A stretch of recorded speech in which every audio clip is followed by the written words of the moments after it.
శ్రీ గురుభ్యో నమ. హరి ఓం. శ్రీ మాణిక్యాంబా సమేత భీమేశ్వరాయ నమ. వాగర్ధావివ సంపృక్తౌ వాగర్ధ ప్రతిపత్తయే జగతః పితరౌ వందే పార్వతీ పరమేశ్వరౌ. మనం మాణిక్యాంబా సమేత భీమేశ్వర స్వామి వారిని పురస్కరించుకొని భీమఖండంలో అనేకమైనటువంటి నక్షత్ర పాద దేవాలయాలనైతే మనం దర్శనం చేయించడం జరుగుతోందండి. అందులో భాగంగా మనం ఈరోజు చూస్తున్నటువంటి నక్షత్రం ఏమిటి అంటే రోహిణీ నక్షత్రం 1వ పాదం అండి. ఇది ఎక్కడుంది ఏమిటి అనేది తెలుసుకుందాం. ఈ యొక్క నక్షత్రం అంటే రోహిణీ నక్షత్రానికి అధిష్టాన దేవత ప్రజాపతి. అలాగే మరి ఈ యొక్క స్వామివారి పేరు పార్వతీ నీలకంఠేశ్వరుడు అండి. నీలకంఠేశ్వర స్వామివారిని మనం చక్కగా ఈ యొక్క రోహిణీ నక్షత్రం 1వ పాదం వారైతే ఖచ్చితంగా దర్శనం చేసుకోవలసినటువంటి లింగము. మరి రోహిణీ నక్షత్రం వృషభ రాశిలోకి వస్తుంది. ఈ వృషభ రాశికి అధిపతి ఎవరండి? శుక్రుడు. అలాగే మరి ఈ స్వామివారిని ఒక్కసారి దర్శనం చేసుకుని ఎవరైతే భక్తి శ్రద్ధలతో వీలైతే అభిషేకం చేసుకుంటారో వారికి ఈ శుక్రగ్రహ దోషాలన్నీ కూడా తొలగిపోవడమే కాకుండా ఈ రోహిణీ నక్షత్రం యొక్క దోషం కూడా తొలగిపోతుంది. గోచారవశాత్తు కూడా మనకి ఏవైనా సమస్యలున్నా ఆర్థిక ఇబ్బందులు ఉంటే కనుక ఇక్కడ తప్పకుండా తొలగిపోయేటువంటి క్షేత్రం మరి తనుమళ్ళ క్షేత్రం అండి. ఈ తనుమళ్ళ ఎలా వెళ్ళాలి ఏంటి అనే చూద్దాం. ఇప్పుడు మనం ముందుగా ఈ ద్రాక్షారం నుంచి వెళ్ళినట్లయితే అండి ఉండూరు వంతెన దగ్గర నుంచి మనం ఆ వంతెన మామూలు కాకినాడ రూట్ కాకుండా ఆపోజిట్ రూట్లో కనుక వెళ్ళినట్లయితే మనకి జగన్నాథగిరి అనేటువంటి ఊరు వస్తుంది. ఆ జగన్నాథగిరి వంతెన దగ్గర నుంచి మనం రైట్ సైడ్ తీసుకున్నట్లయితే కుడి భాగంలో మనకి తర్వాత పెనుమళ్ళ అనే ఊరు వస్తుంది.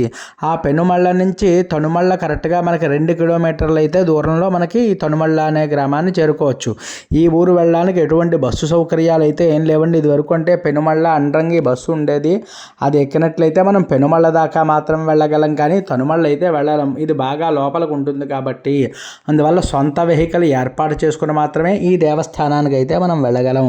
ఇక్కడ కూడా మనకు అనేకమైనటువంటి మహర్షులు కూడా ఇక్కడికి వచ్చి సందర్శన చేసి తపోబలం చేత తపస్సు చేసి అభిషేకం చేసుకున్నటువంటి పురాణాలు అనేకంగా చెప్పబడుతున్నాయి ఈ లింగానికి కూడాను. మరి స్వామివారిని ఒక్కసారి భక్తి శ్రద్ధలతో మీరు కూడా దర్శనం చేసుకోండి. వెళ్ళి అవకాశం ఉంటే తప్పకుండా చేసుకోండి. లేనివారు మరి మన వీడియోలో అయితే చూసి నమస్కారం చేసుకోండి. ఎందువల్ల అంటే మనం ఎంతో ప్రయాసతో ఇవన్నీ కూడా భక్తితో చేయడం జరుగుతోంది. అందరూ కూడా మరి వీలుండి అవకాశం ఉన్నవారైతే వెళ్ళే ప్రయత్నం అయితే చేయండి. ఎందువల్ల అంటే చాలా విశేషమండి. ఇది చూడడం వల్లే ఎన్నో పాపాలు పోతాయి మనకి. అలాగే మనం దర్శనం చేసుకోవడం వల్లే మనకు అనేకమైనటువంటి దోషాలు తొలగిపోతాయి. మరి అలాగే అభిషేకం ఏమైనా వీలైతే అభిషేకం చేయించుకోండి. మన జన్మ నక్షత్రం రోజైతే ఈ అభిషేకం చేసుకోవడం మర్చిపోకండి.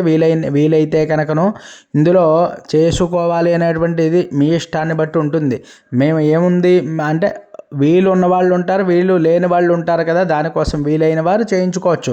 లేనివారు కనీసం దర్శనమైనా చేసుకోవాలి. మొత్తం మానేసి కంటే ఈ దర్శనమైనా చాలా ఫలితాన్ని ఇస్తుంది కాబట్టి అందువల్ల ఈ వీలైన వారు వెళ్ళి చేసుకోవచ్చు. లేనివారు చూసి దండం పెట్టుకోండి.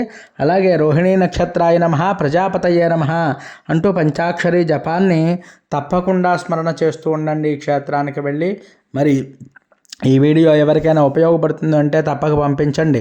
ఆ పుణ్యాన్ని మనము కూడా సంపాదించుకుందాం. ఎందువల్ల అంటే మనం తలపెట్టినటువంటి ధర్మకార్యం 10 మందికి చేరాలి అనేటువంటి ఉద్దేశం. ఇంకా ఎవరైనా సబ్స్క్రైబ్ చేయకపోతే సబ్స్క్రైబ్ చేయండి.